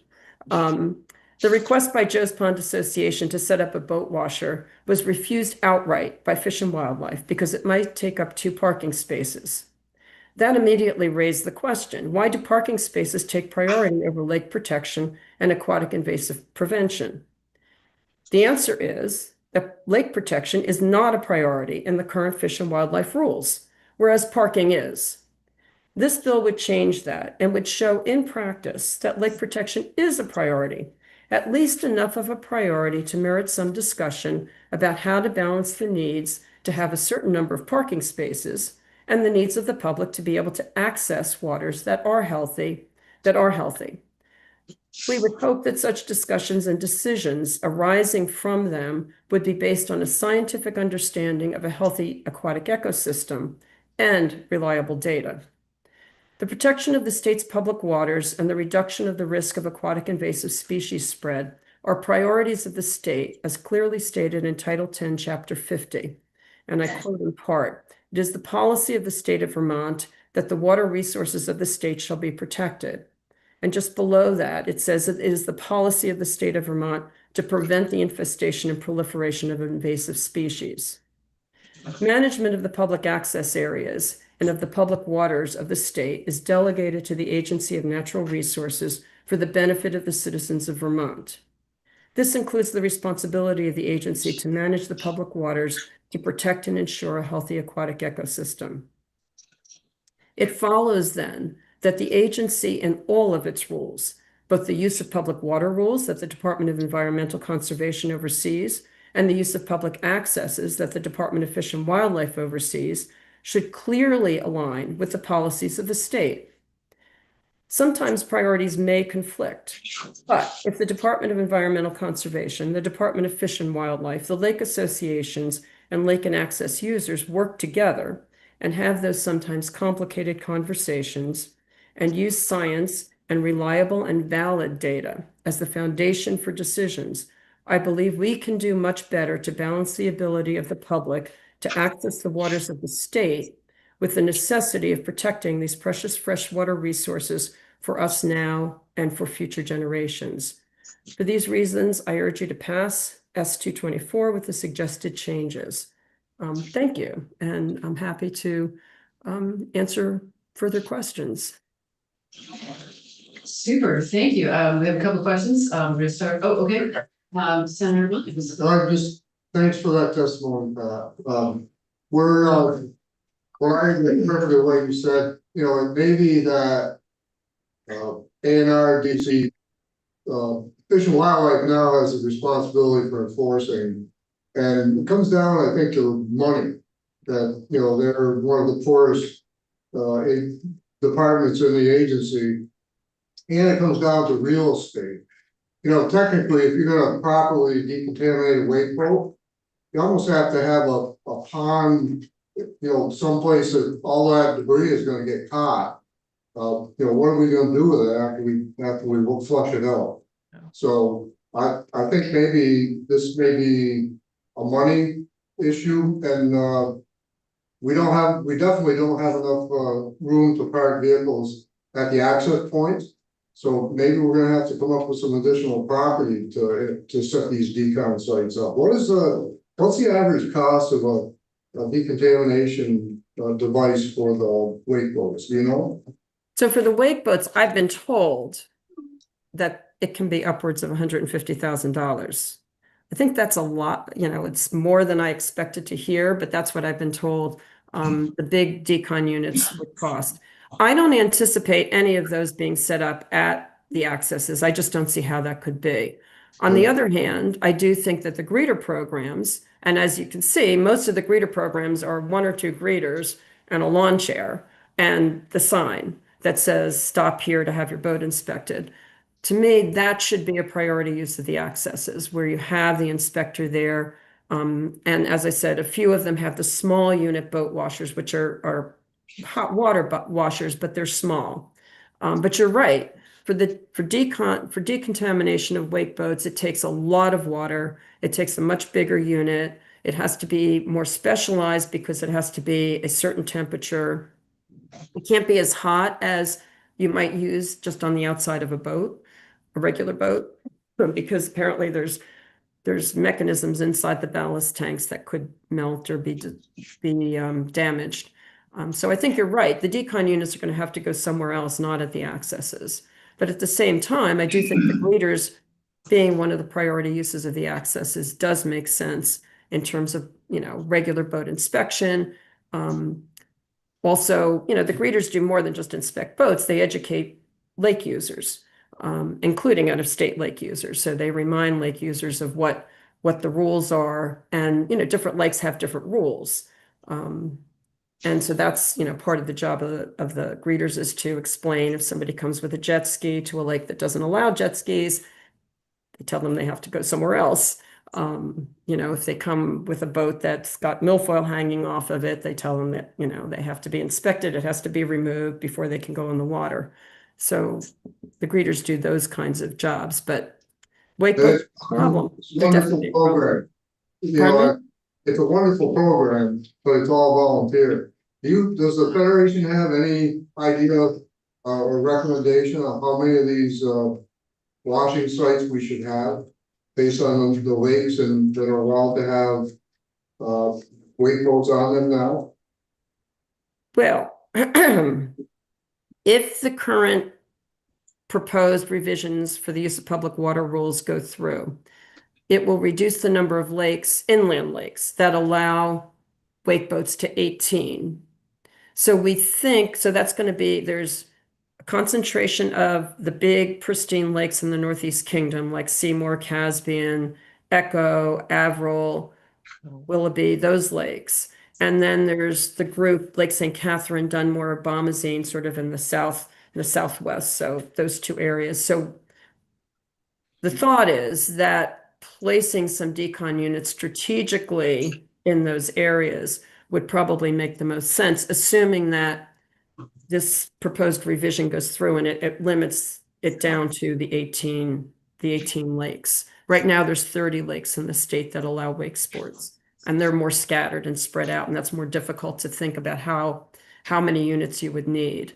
The assumption is, of course, if someone's going to trailer a wake boat, if it's, if they know in advance that they have to take this particular route because they have to go past a decon unit and get decontaminated, as long as there's a few of them strategically located, it could probably work.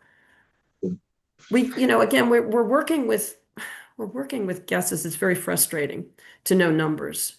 It would seem most would want to be on Champlain because it's big, but Do you think a mobile, people notifying the department that they want to move their boat and that they could have a portable decon unit that goes around to different sites that are prepared to accept that would be a good thing? Could be a possibility. Another possibility is working with boat dealers. We do know the one boat dealer down near Bombazine has the capacity to decontaminate wake boats. So I know that I've discussed it, and I know some of the DEC staff are going to be looking into whether there's other boat dealers around the state who have that capacity, and that could be part of the network. Like, someone could be directed to a boat dealer to do the decontamination. There might be a fee involved, but that would be another option, and that's something that I think they're researching. The staff is researching right now. Like And a I public. do know one in private Bombazine can do it. Pardon me? I'm sorry. Like a private partnership. I mean, that's probably the best economical way for it. Right. 18 sites at $250,000, that's cost of it. No, it'd be impossible to do 18. Yeah, no, they'd have to be.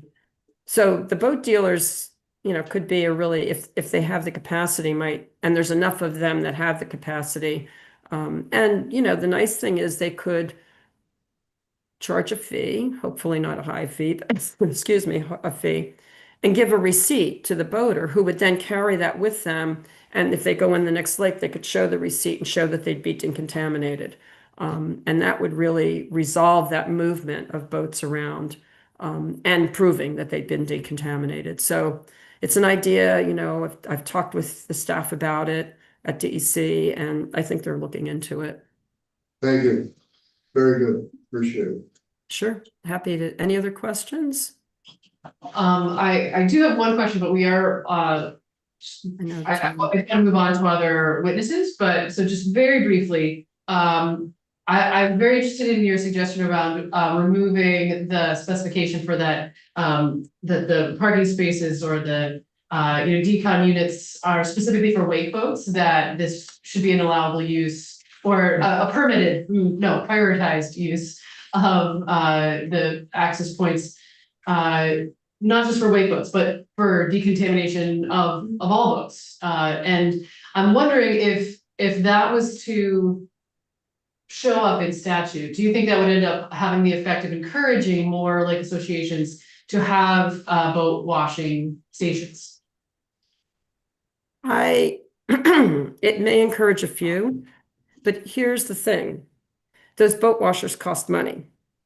And there's not much money from the state for them. So I know most of them have been acquired by lake associations through grant writing and through raising private money. It also takes a lot of volunteer time because, after all, remember, these lake associations, all of us, including me, we're all volunteers. And to manage a boat washer, because you need the trailer, it has to be locked up when greeters aren't around because of liability. You have to get insurance. You have to register the trailer. You have to have volunteers. You got to get the trailer, which means you have to have somebody donate it, or you got to build it, or you got to buy it. You've got to have volunteers who will trailer it to the location, get it set up for the season, trailer it back, store it for the winter. It's a heavy lift for volunteer associations. So I think some lake associations may be encouraged to start on that path, but I will say that over Shadow Lake that I showed you the picture of, their boat washer was set up in the early 2000s, around 2003 or so. Between 2003 and now, there have only been 5. So that's over 23 years because of the heavy lift of doing it. It's not an ideal situation, but it is the situation. The money just isn't there. Volunteer lake associations are raising money for lots of different lake protection activities. And even their own greeter program, the greeter programs aren't fully supported by state money. So they only get a percentage of their costs. So I'm sorry, that's not as short an answer as you wanted, but No, that's still helpful. Thank you so much. Yeah. Any other questions for Ms. Welding? Okay, thank you so much. Thank you so much.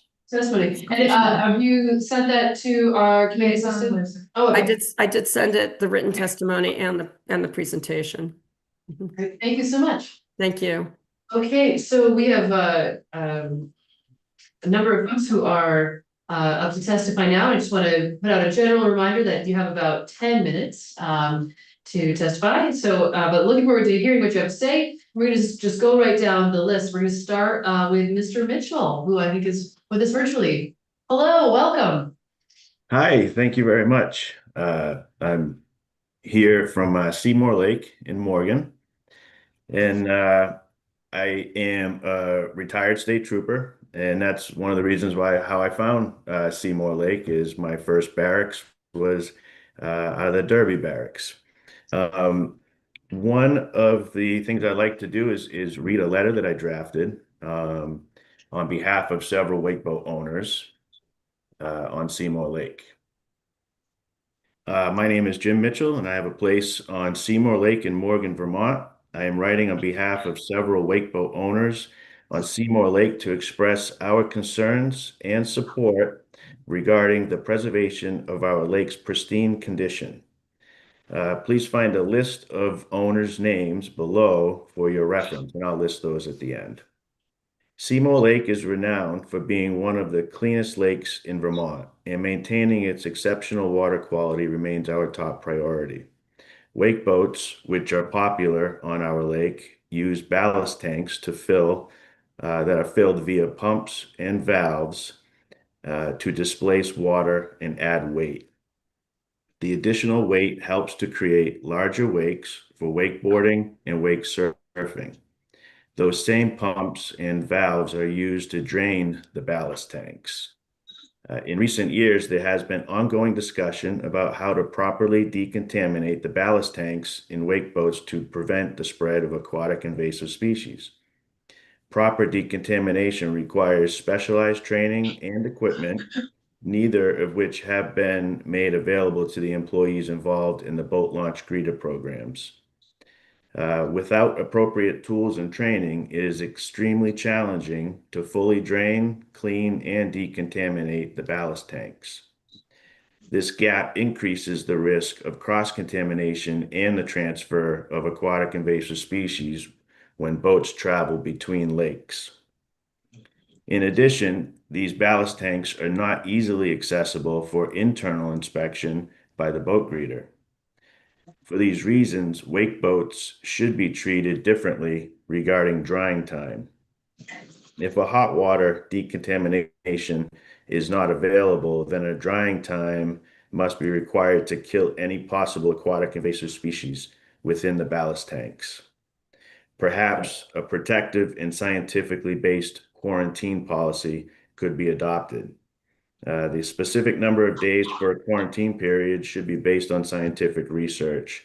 A quick and simple Google search indicated that drying times vary based on the type of watercraft. However, for wake boats with ballast tanks, the recommended drying time is 30 days.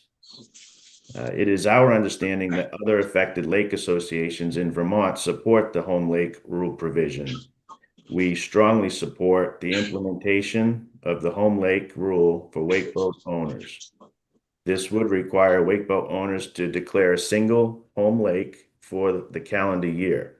This means the boat can only be used in that specific lake unless it undergoes a decontamination at a state-approved facility when moved from one body of water to another. This measure is an effective way to safeguard Seymour Lake as well as other lakes from the threat of aquatic invasive species. If the state of Vermont does not have the resources to handle this requirement, we could allow the local greeter programs to implement and execute the home lake rule. I know most of the employees at our local boat greeter program, and their work ethic in keeping our lake pristine and free from aquatic invasive species is exceptional. They are very familiar with the people on Seymour Lake and know who the wakeboat owners are.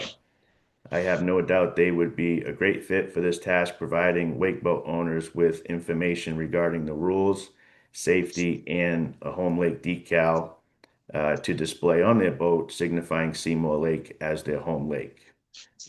Just want to say thank you very much for allowing us the opportunity to share our concerns and for your efforts to protect the health and clarity of our beautiful lake. And then I'll just list the names of the people that I shared this letter with and were on board and wanted me to add their names. So you got myself, Eric Schmidt, Paul Frescoya, Josh Poulin, Greg Simino, and Les Samuels. Super. Thank you so much. And I believe we have a question from Senator Beck. Go ahead. Hey, Jim, Hi. what is, from a wakeboard owner perspective, would it be impractical to just have a rule that said that you can only bring water on board a wakeboat when it's in the water and you can't discharge in the water? Would that be impractical? I think so. So you're thinking to when you take the boat out of the water, you would put it on the trailer with the ballast tanks full, and then displace the water after that. Away from the water, yeah. Correct. I think it would depend completely on the capacity of the trailer, because it adds a significant amount of weight. So I know some boats can use what they call sacks, and you can add, say, 750 pounds of water. Other boats, like my boat, is on the smaller side, and it holds 1,100 pounds of water, and some of them can get up to 6,100 pounds of water in the ballast tanks. Okay, thank you. You're welcome. Thank you. I have a question. Yes, and we have another question. Go ahead. Thanks so much for your testimony. My understanding is most of the greeter programs are staffed by volunteers. Is the one at your lake volunteers? Yes, it is. Okay. So your suggestion that the greeters enforce the home lake rule, as a former law enforcement officer, do you not have concerns that puts volunteers into a potentially at least awkward, if not maybe dangerous? And I don't want to presume anything, but just an awkward position for volunteers trying to enforce state laws? Yes, I agree with you 100%. I think it would be more educational for the greeters, and possibly, I don't know if we would continue with the home lake sticker anymore, as Pat was saying. But I do think the education and inspection of the boats, they can handle those tasks for sure. As far as the enforcement, I was listening on the 16th, and the Department of Fish and Wildlife were there, and I believe they said that the wardens would be willing to enforce that. Okay, yeah, I just would not want to put volunteers into a position where they're telling people, you can't bring this boat on or you're gonna get fined or whatever, and then have some kind of skirmish so I want to be clear Absolutely. that greeters are not enforcement, they're education, and that the wardens are enforcement. Yes, and thank you very much for clarifying that. Okay, great, thank you. Great. Any other questions? I just want to thank you, really appreciate your testimony and the good faith of the wakeboat owners that you listed. So thank you so much. Thank you. Yeah, absolutely. All right, so we're gonna move on to this letter. I apologize if I am mispronouncing your last name. Welcome. Thank you. It's Leader. Peter. Right. And thank you for inviting me here today to speak about S224. My name is Diane Leader. I've got 80 years on Willoughby Lake. I've been actively involved there and with Responsible Wakes for Vermont Lakes in a statewide capacity for several years.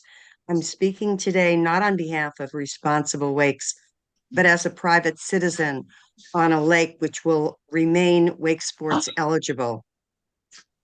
Well, the bill's been drafted to deal with several water quality and lake management issues. My comments are focused solely on the proposed home lake rule, which begins on page 5 of the bill.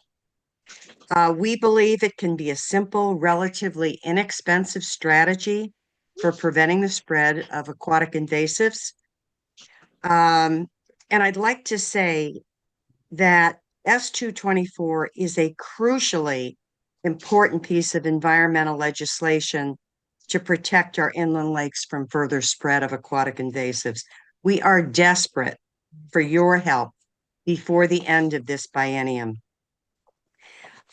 We've talked about the ballast that these wake boats contain. We're talking about thousands of pounds of water. And as I expect you all know, Vermont lakes are currently infested with a huge variety of aquatic invasives. Whoever said that an ounce of prevention is worth a pound of cure certainly had it right, because once invasives get a foothold, eradication is generally impossible. Management and control become a significant expense and effort. The expense is largely borne by lake associations, and the effort is largely staffed by community volunteers. Pat Swazi spoke about the thousands of volunteer hours every year that are spent at these lakes. She covered what we do pretty well. Just a couple of additional things. We test lake water on a regular basis, print and distribute newsletters, run seminars, and support fish stocking programs to improve fishing. We also work with loon nesting platforms and putting up signs to protect the loons. I think somebody mentioned that Governor Scott refers to this activity as a private-public partnership, one that depends on private dollars to significantly leverage state tax dollars. And there has a big concern in these discussions about funding. So that's an important thing to remember. The DEC would have you believe that implementing a home lake rule is a complex challenge that they can neither staff nor fund. The rules that were adopted in 2024 included a home lake rule, which the commissioner during the LCAR hearings assured the public would be implemented for the 2024 boating season. The home lake rule was never implemented, and the DEC now proposes eliminating it completely. While staffing and funding for any program can often be a challenge, there's nothing complex about the home lake rule that we're discussing. The DEC always seems to focus on the challenge of stickers when it talks about problems with the home lake rule. There are other much easier ways to implement this. Responsible Wakes for Vermont Lakes proposed on several occasions a simplified, almost free alternative. As far as we know, we're unaware of the DEC ever having given that proposal any serious consideration. And the Seymour Lake Breeder Program successfully operated a trial home lake program during both the 24 and 25 boating seasons. Assuming that the rewrite of the wake boat rules is adopted at the end of the current rulemaking process, the number of wake sports eligible lakes will drop from 30 to 17 or 18. 11 of the remaining lakes are located in Vermont's fabled Northeast Kingdom. Of the 17 or 18 that will likely remain, 8 are currently AIS free, and 5 are eligible for A1 water reclassification. With zebra mussels now found in the American waters of Lake Memphremagog and in a number of Canadian lakes close to the US border, it's only a matter of time before they find their way south. Of all the aquatic invasives, zebra mussels are among the worst. A 2023 article in Science magazine referred to them as, quote, one of the most catastrophic aquatic invasive species in North America. Though they're fairly new to the US, they're already responsible for billions, and that is billions with a B, billions of dollars of damage. And a recent peer-reviewed study found mercury concentrations in some fish from waters that are infested with zebra mussels. We have some very specific language that we are recommending. I'm going to give that to you in my written testimony and just talk about the rationale for what we're suggesting. The DEC would have you believe that because the number of wake boats in Vermont is relatively small, that the threat of spreading AIS is overblown. This is simply not the case. There is a Minnesota study published in 2018 that called wake boats, quote, zebra mussels' best friend, unquote. The study concluded, quote, the best way for invasive zebra mussel larvae to get from one Minnesota lake to another is aboard wakeboard boats. Zebra mussels are a virus-like risk that could spread as quickly as COVID did. You've already heard from a wakeboat owner on this topic. It is clearly something that we can all agree on. Anglers, boaters, swimmers, paddlers, and wakeboat owners. We are recommending page 6 at line 1 to remove the reference to decontamination. This would do so by limiting wake boats to their single declared home lake each year. This is absolutely critical because of the lack of adequate decontamination facilities in Vermont and the lack of a clear plan, timeline, and funding to make them available. Senator Williams, I think you asked a question about mobile decontamination for wake boats. These stations, this decontamination uses a huge volume of water.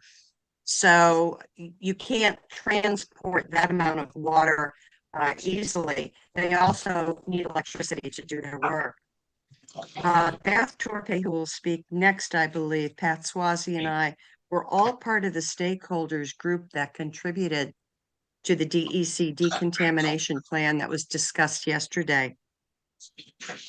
We talked about only 2 or 3 stations that are staffed part-time at Lake Champlain now. These are far from the wake sports eligible lakes that will need them. We need protection now. We need it this boating season, not years from now when funding may become available. Thank you. I think several of you now have asked about the cost of setting up a station capable of decontaminating a wake boat. Clearly, it's a function that our wash stations can't provide, will never be able to provide. And if funding were available, would we ever set up a network of facilities for what the DEC clearly considers a minimal threat?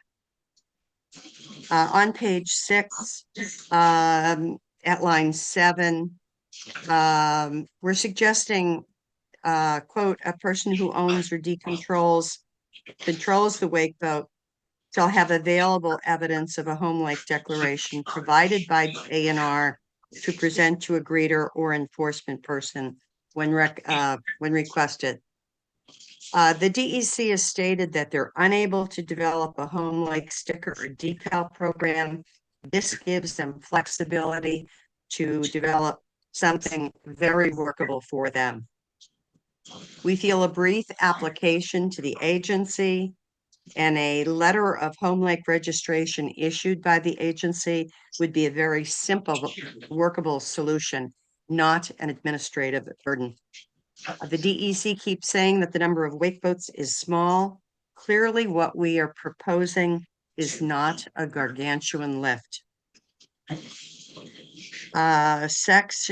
Page 6, we're recommending eliminating the reference to decontamination. On page 7, we are recommending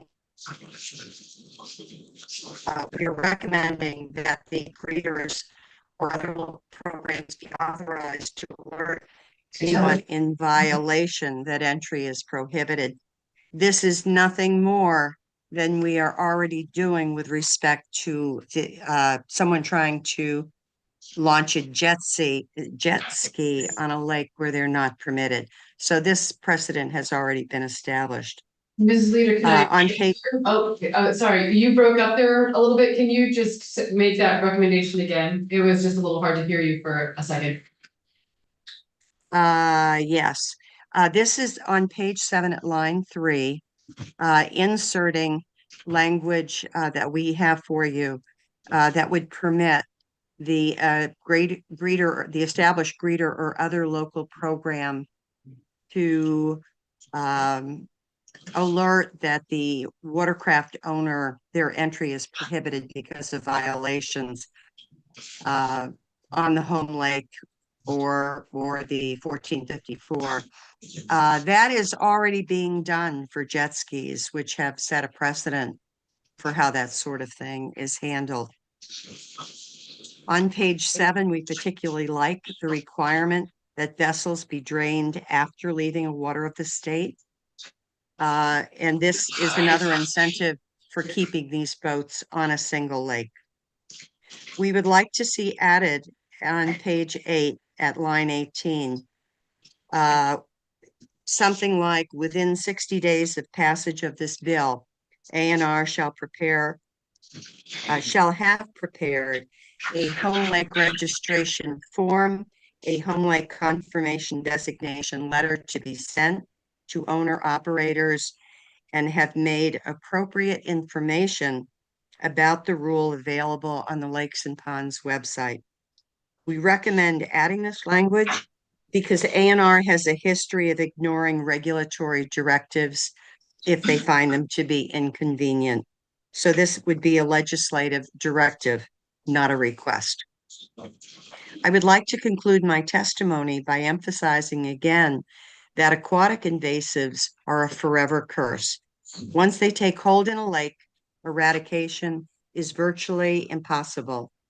Managing them becomes an ongoing, community-funded and staffed effort with little support from the state and a timeline that has no end. The legislative and regulatory processes are often about balance.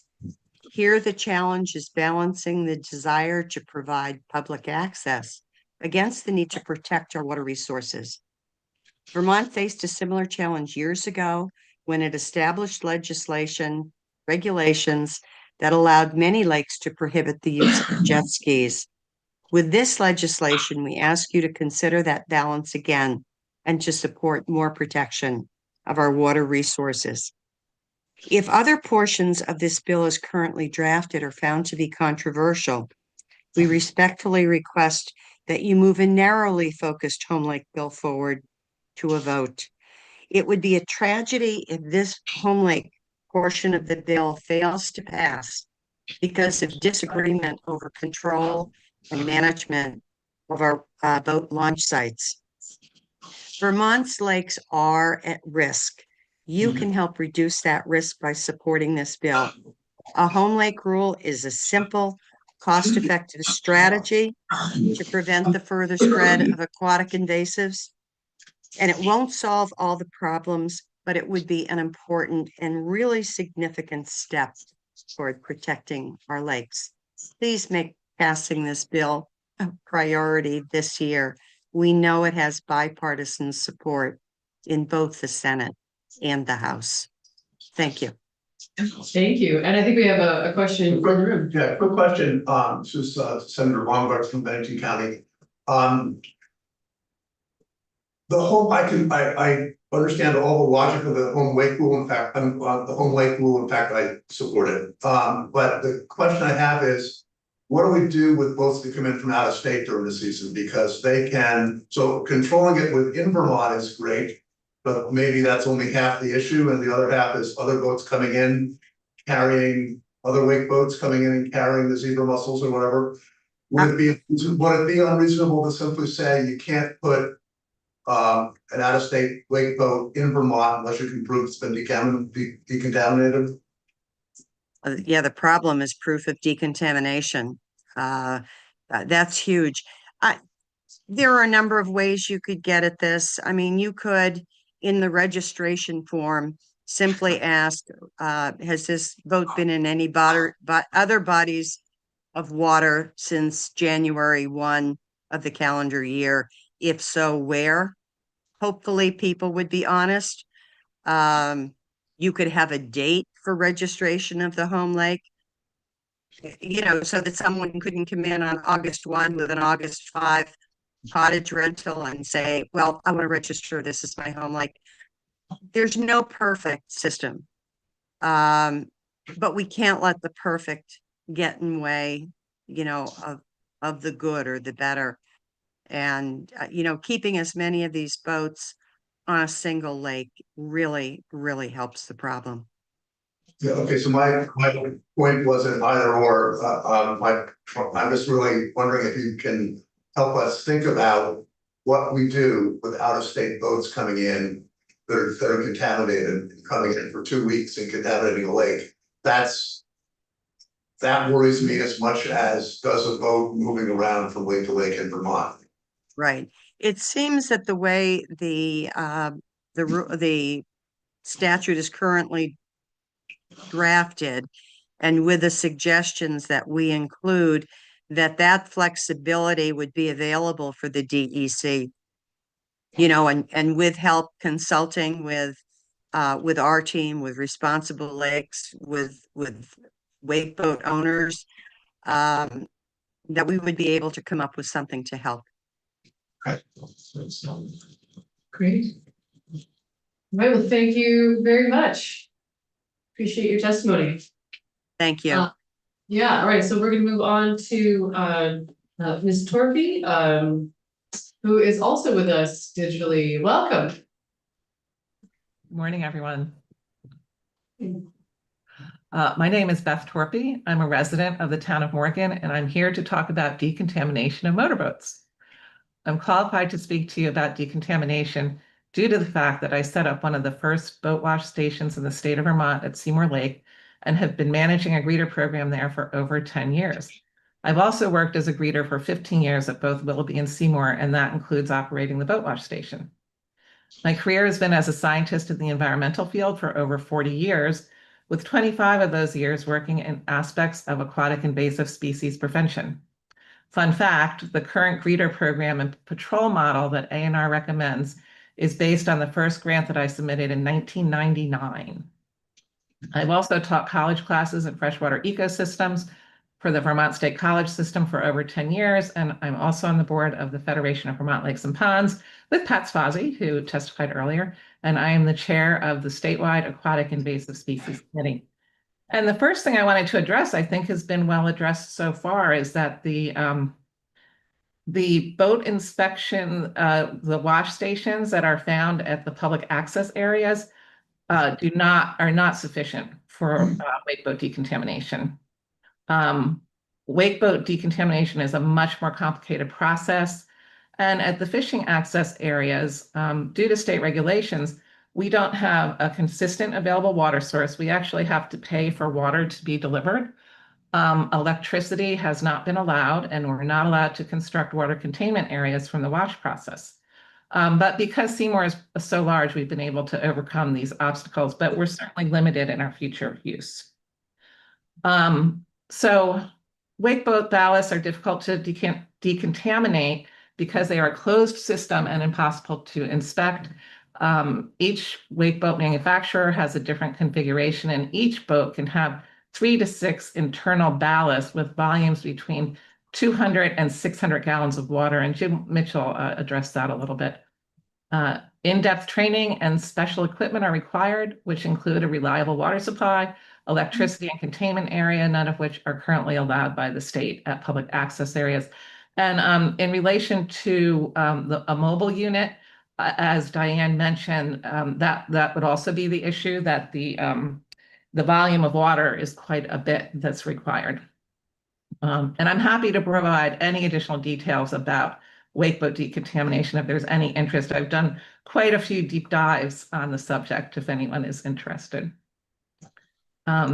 It's also important to understand that depending on the ballast system, wake boat ballasts contain between 8 and 23 gallons of water after the tanks are drained. This is what they are bringing into the next water body. Imagine throwing five-gallon buckets of water containing milfoil and zebra mussels into a lake. 1 gallon of water can contain up to 1,000 zebra mussel larvae or veligers, and 1 zebra mussel adult female can produce over 1 million eggs per season. For milfoil, it only takes a fragment the size of your thumbnail to start a new infestation. Like the spread of COVID, zebra mussels, the larvae are invisible and can cause impairment before we even know it, and it only takes 1 wake boat to start a new infestation. While it may appear that the number of wake boats in the state is relatively small, they represent a much greater risk to a very small number of remaining wake boat eligible water bodies, many of which are considered pristine. So because wake boat decontamination is not possible by the local programs operating on the public access areas, I'm asking for a change in language to this bill. And on, if the committee could look at page 10, line 17, it states that fishing access areas may be used by approved aquatic nuisance inspection stations in order to allow for decontamination of wake boats. And I recommend adding the following language to this section. Fishing access areas may be used by approved aquatic nuisance inspection stations in order to allow for inspection, AIS removal, and motor flushing of motorboats, but not wake boat decontamination. Along those same lines, I'd like to bring the committee's attention to page 6, line 10. If decontamination is kept in the law, prior to entering the Vermont lake, other than the wake boat's home lake, and prior to re-entering a home lake after use of the wake boat at any other lake or water body, the person who owns or controls the wake boat shall decontaminate the wake boat at an agency-approved decontamination service provider. And I recommend changing the language to the following.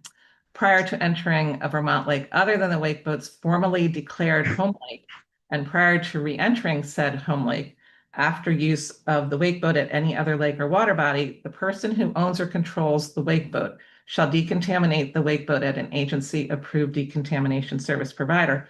Local boat wash stations through greeter programs are not considered to satisfy this requirement. Also, as a person who has been Have that language?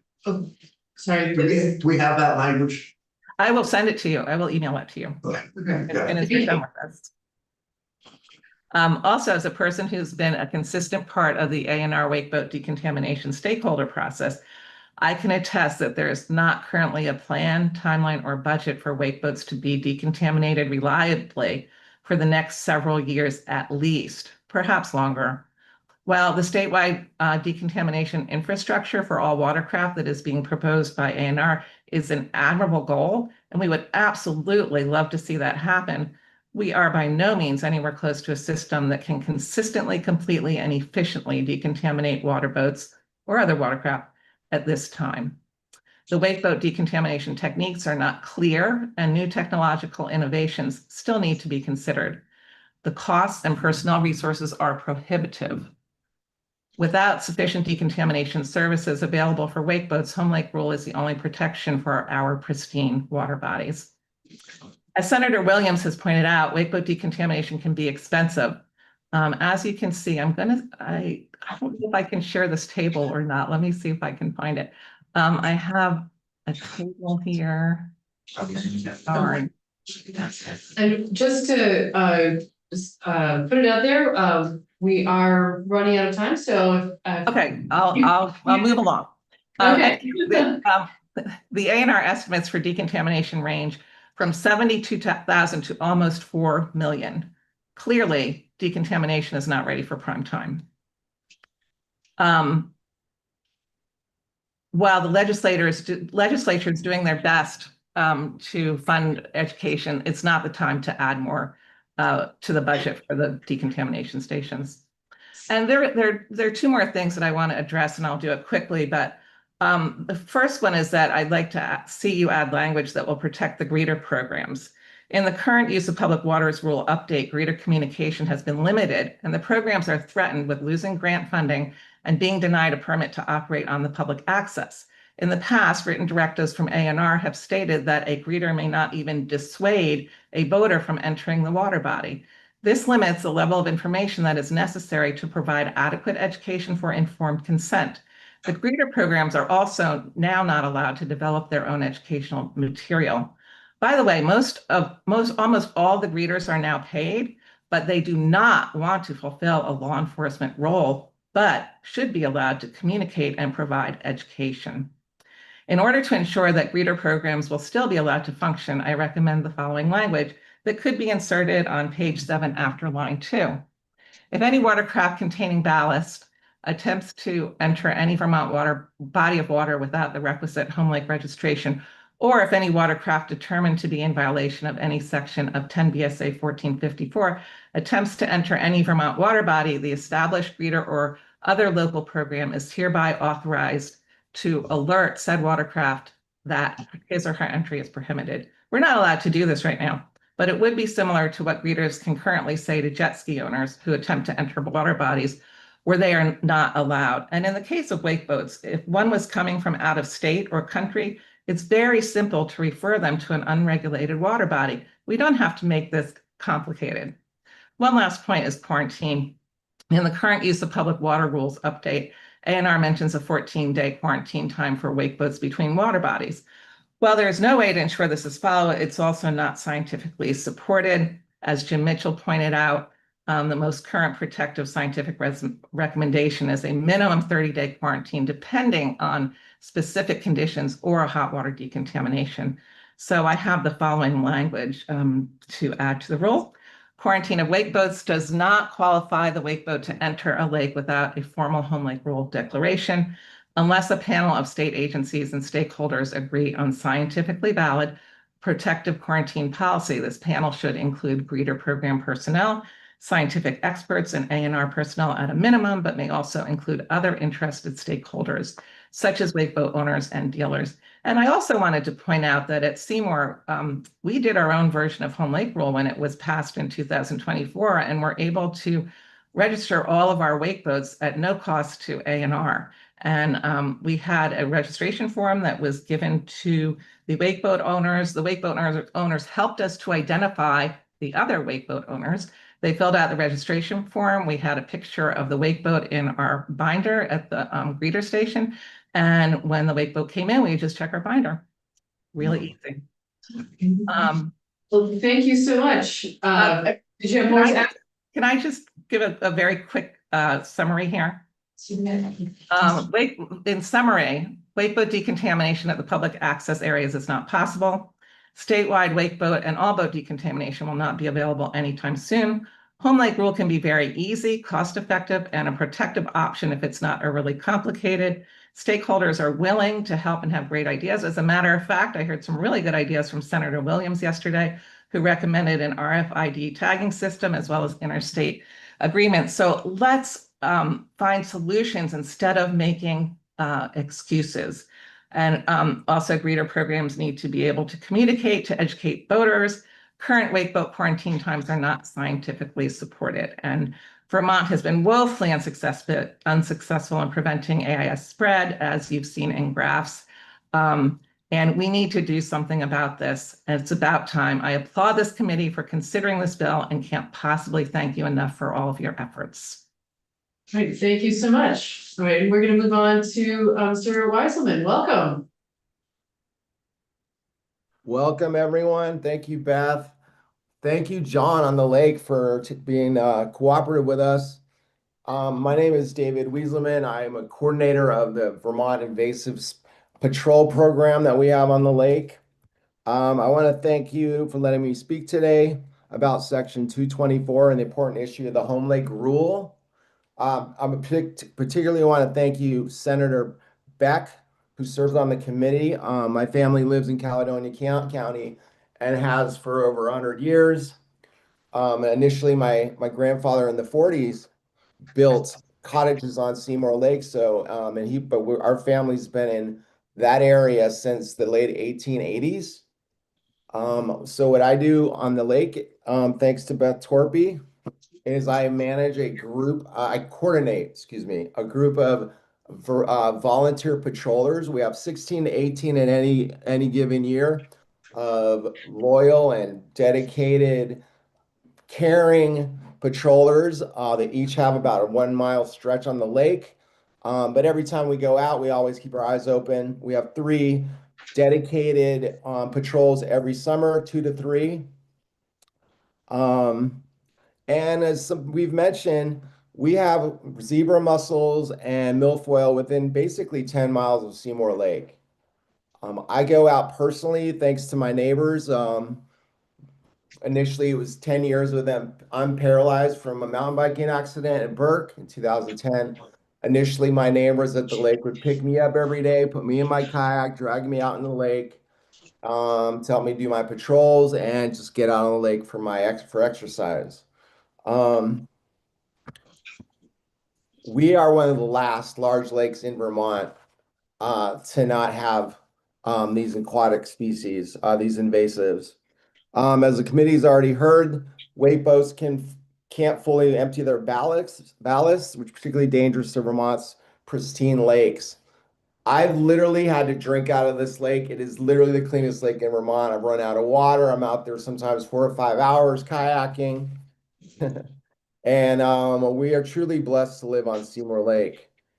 But I'd like to briefly talk about what it's like to be a kayaker, as maybe I consider myself pretty strong and advanced, but I'm disabled. I'm a quadriplegic from the chest down. And for me, wake boats to be quite challenging, particularly the ones that are from other lakes that don't know who I am. I have a really bright kayak and I use a bright white chest strap. So the wake boat drivers on our lake know who I am and they're really respectful of me. But yet I still, when wakes come from these boats, I have to stop whatever I'm doing, turn into massive waves and take them head on and throw like mini ocean waves. We have 6 wake boats on our lake, but like I said, they're very respectful. And I'm glad to thank you, John or Jim, once again for coming over. So I kayaked over 100 days last year, and my neighbors, some years back, donated money. We, a really smart guy on our lake, Eric Lessing, built a lift system where I can roll out onto the dock with a harness and go kayaking. So last summer I kayaked about twice a day for over 100 days. I wear a life preserver and I'm very safe. But in the later months of September and October, being capsized in the lake, being paralyzed, or even for an elderly person could be quite dangerous. So I would really hope that the committee will support this. Relating to the home lake rule, our pristine lakes need this immediate protection, as well as kayakers like myself. And I'm hoping that you'll support this to keep Seymour Lake safe, as well as all the other lakes.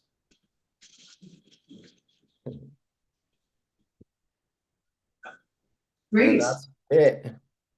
Okay, well, thank you so much. And Real question? quickly, I see Kit's there. Kit, thank you. She's one of our patrollers. Our next guy up is a patroller, Candy Moose patroller, as well as that. Every one of our neighbors keeps their eyes open for this. And we've caught, as Beth said, we've caught milfoil. One time, I believe it was literally in a little scratch in a kayak that was about to go in the lake.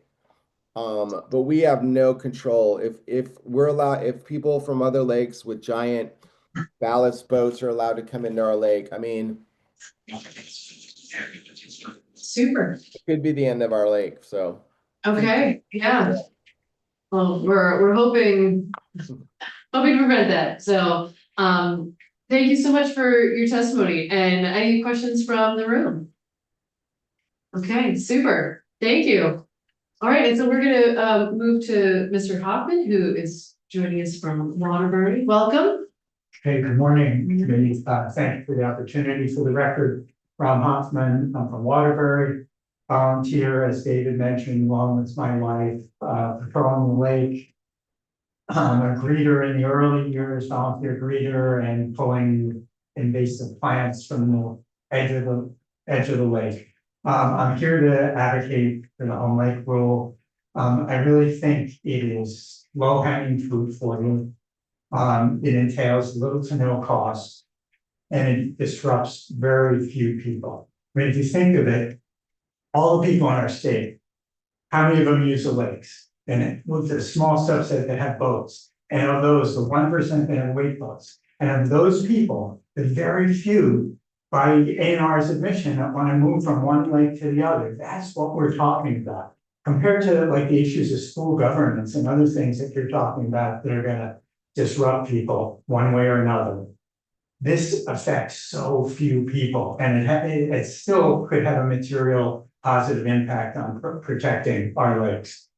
I spent most of my career in private sector, but I served all 8 years with Governor Douglas in his administration. First as the finance commissioner, then as corrections commissioner, and lastly as secretary of human services. As a result, I think I have some appreciation of the enormous challenges that you and the department and the administration as a whole face. We've discussed introduction to pristine lakes. One of the eye openers for me as I prepared to speak with you was how many, the lakes that are infested with AIS, how much more infested they could become.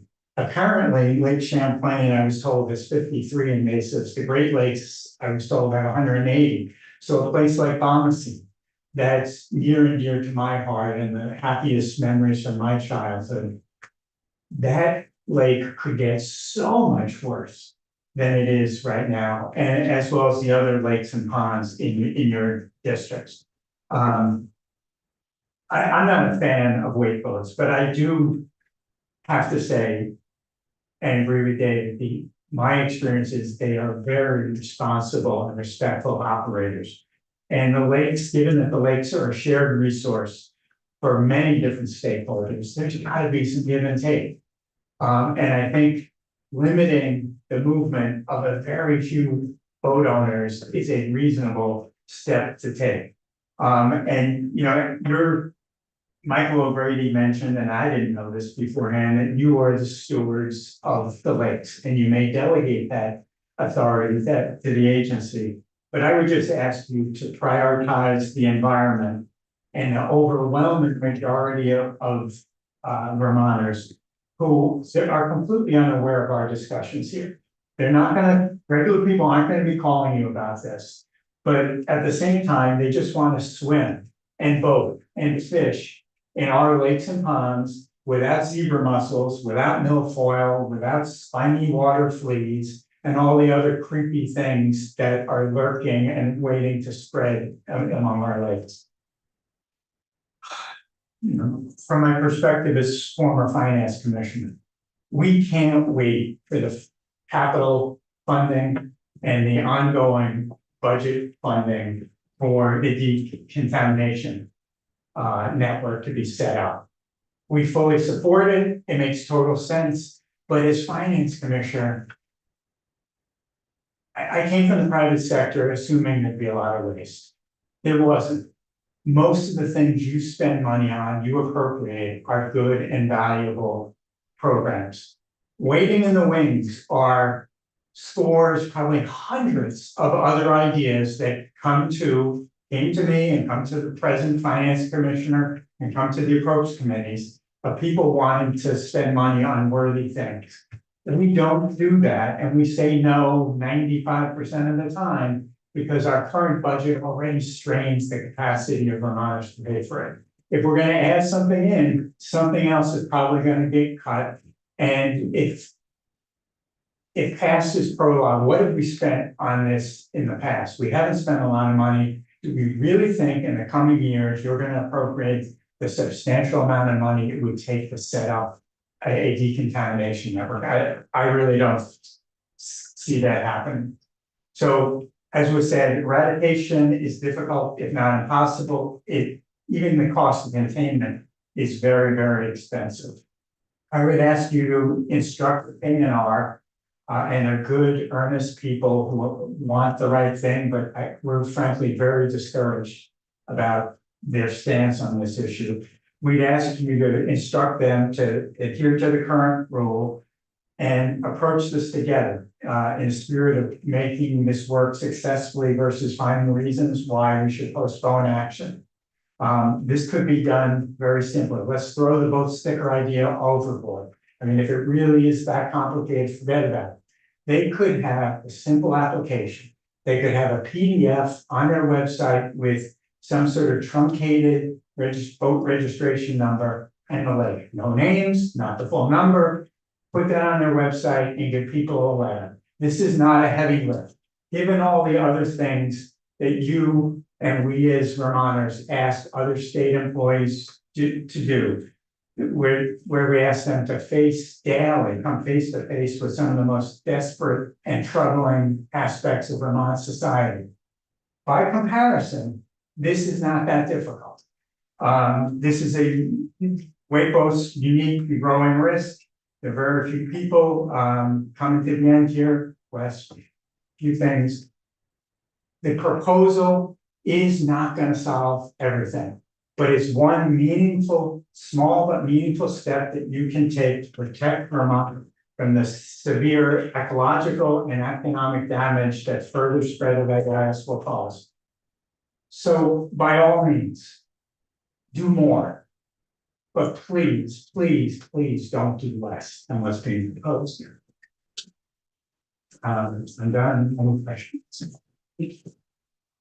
No, just thank you and appreciate your willingness to be thinking creatively about how that can move. So Thank you. Thank you all. yeah, thank you. Okay, the bell is ringing. We'd love to have a conversation about this together, but we will do that another